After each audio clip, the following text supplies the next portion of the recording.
Hey guys, Youngblood with you to cover the Around the Verse from March 16th in our Summarize the Verse format. Now first off, this was a fantastic episode, and most of the video in the background is really focused on the teasers for ship updates that are being worked on by Foundry 42 that was being worked on by the UK, and it really features the Razor, the Reclaimer, the Holsey, and the Javelin. Now they didn't talk a lot about it, but it sure was nice to look at. So jumping into the details of the conversations, the programming team has been working on the locomotion system of players, basically allowing for better transitions between running and walking, almost like being able to adjust speed slowly with a stick, and it's much more natural looking. They're also focusing efforts on the inner thought system, which impacts the way that you could interact with items in a more intelligent way. And this is not only taking place on foot, but is also in the cockpit as you're looking at the different MFD screens that are available to you. Now, additional teams are working on the user interfacing to make improvements while you're using things like kiosks or interacting with various ship components. Overall, they want it to be a better experience. Now, last time we talked about the Solar System Editor, or the SOLED system, and that's basically what they're using to, design star systems, and it's greatly speeding up that process. And it's something that's now being used by the Foundry 42 team. The animation team is actually taking some time now to work on reloading and handling of some of the weapons that you're using in FPS, and is continuing work on the shoulder-mounted railgun, as well as balancing gameplay type of mechanics like oxygen usage and stamina while you're doing things like sprinting and running, and some of the posing and stance work on the female character, making her feel more natural like the male character does today. Now, the concepting team has moved on to the Reclaimer, building out the interiors of that ship, as well as building up the planetary and space environments with different landing areas like truck stops, which is a much larger station than I anticipated it to be, with lots of detail that allows for different usage among the numerous locations. But by applying different shaders and tiles, it gives different locations different feels without having to completely build from scratch.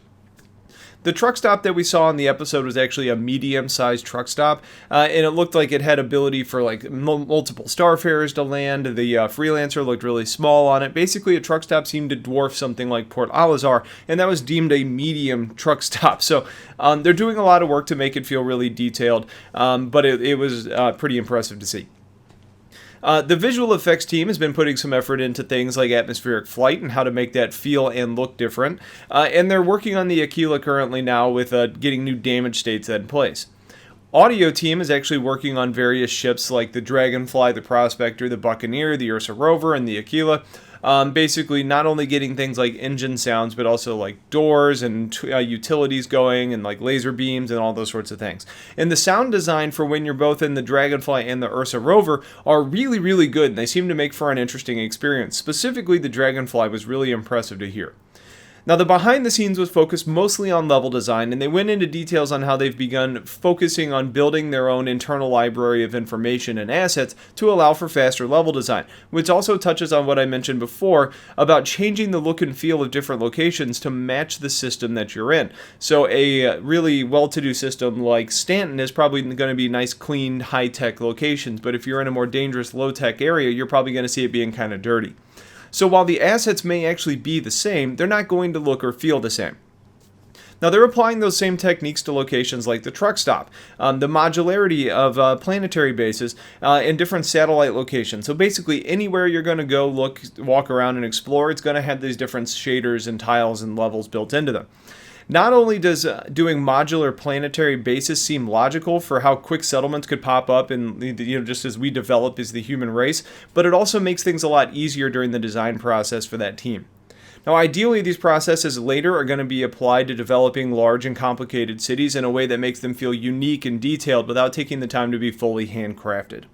Overall, it was a phenomenal episode, so if you have more time or you just want more details than I just gave, it's worth a watch, but that's kind of the brief version and gives you the details that you need, along with some nice sneak peeks and good details for what's to come. So if you have questions, please get them in the comments, otherwise stay tuned for a whole lot more coming your way soon. Have yourselves a wonderful day, and take care.